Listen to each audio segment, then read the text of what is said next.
डोडा के हवाले से जब आप पूछते हो तो ऐसा लगता है जैसे कि ये पहली मर्तबा हो रहा है। हकीकत ये है कि पिछले एक साल से लगातार हमलों का एक सिलसिला जम्मू में शुरू हो चुका है और शायद ही कोई इलाका जम्मू का जो है अब मिलिटेंसी से आज़ाद है।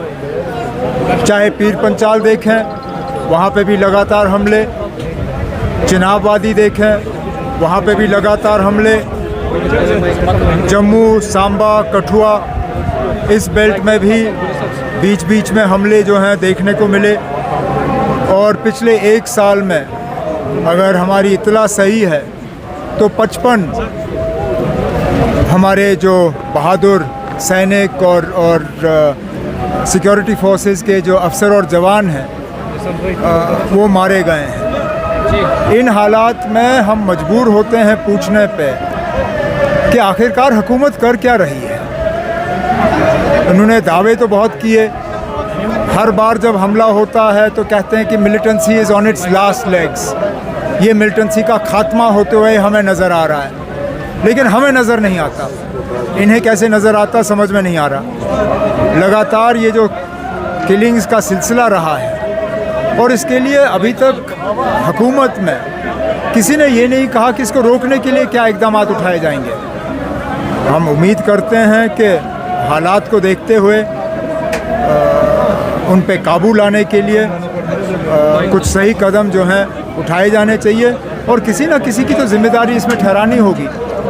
सिक्योरिटी सिचुएशन को कंट्रोल में रखने की जिम्मेदारी किसकी है?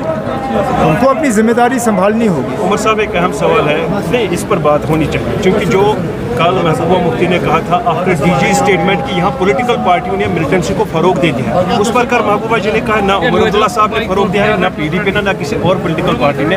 इस तरह की ब्लेम करना, डीजी एक कम्युनल लाइन्स पर काम कर रहा है, डीजी कम पॉलिटिशियन ज़्यादा है, तो उस पर उसको यहाँ से निकालना ही बेहतर है। मैं कम्युनल लाइन्स की बात नहीं करूँगा। हाँ, ये सही है कि डीजी साहब ने सियासत में कदम रखे और एक सियासी तकरीर की।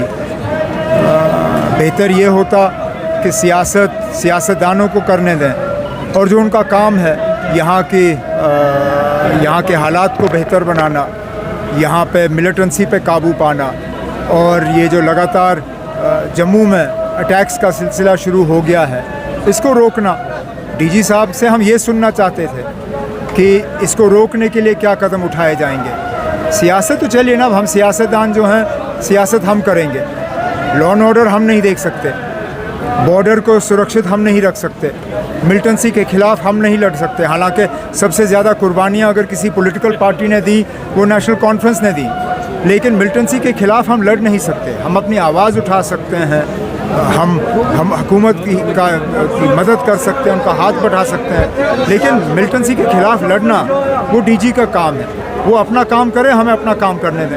मॉर्नर्स को अरेस्ट किया गया, कई सारे मॉर्नर्स अरेस्ट हुए हैं, मुहर्रम के जुलूस में कई सारे लोगों को अरेस्ट किया गया। अब अफसोस की बात है, नहीं होना चाहिए। ये लोग ताज़ियत के लिए आते हैं और हुकूमत के तरफ से इस तरह उन्हें गिरफ़्तार करना या उनको तंग करना ये अच्छी बात नहीं है। आप कहीं और ये नहीं करते, किसी और मौके पे किसी और मज़हब के साथ ये नहीं होता। पता नहीं इनको मुसलमानों को इस तरह निशाना बनाना इतना आसान क्यों लगता है। सर, लास्ट एक क्वेश्चन सर, जो LG को पावर्स दिए गए, एक्स्ट्रा पावर्स के बारे में बताएं। ये कौन सी नई बात है? हमें मालूम था ये होगा और यूटी में यही खतरा है कि पावर जो है वो लोगों के पास नहीं रहता, लेकिन ये कम वक्त की बात है। वज़ीर आज़म, होम मिनिस्टर सबों ने कहा है कि इलेक्शन के बाद जल्द से जल्द जम्मू कश्मीर को रियासत का दर्जा जो है वो वापस दिया जाएगा। हम तो ये उम्मीद करेंगे कि इलेक्शन से पहले जम्मू कश्मीर को रियासत का दर्जा मिलना चाहिए, क्योंकि यूटी तो फेल हो गई है। यूटी जम्मू में फेल हो गई है, मिलिटेंसी के ख़िलाफ़ फेल हो गई है, डेवलपमेंट में फेल हो गई है, हर लिहाज से आप देखें यूटी फेल हो गई है। तो बेहतर यही होगा कि जम्मू कश्मीर को रियासत का दर्जा देके इलेक्शन करा के यहाँ लोगों के हाथ में हुकूमत वापस दी जाए। चलो।